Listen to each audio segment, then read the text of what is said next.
About a year and a half ago, I found myself in a major rut. I had always been involved in a lot of sports.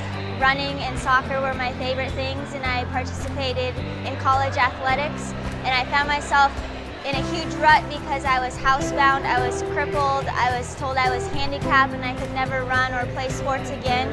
And it crushed me, and I became very depressed, very anxious. I was having regular panic attacks, and it just wasn't who I was. I knew that I loved baking, and I could at least do that from home. So I just got in the kitchen when I could. I'd take frequent breaks, and I would just bake, and I would invite people over. And it was something that kept me from being, isolated. I could share it with others, and then because of that, I wanted it to become something more.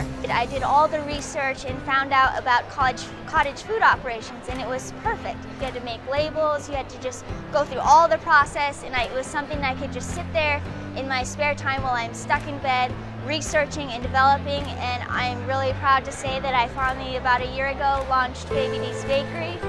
Initially, I struggled with pricing, struggled to figure out the price points and also to find the audience, whether that be a really big event or just like corporate meetings and small parties. So finding the balance and the price point that works for me in my regular life has been a challenge to balance.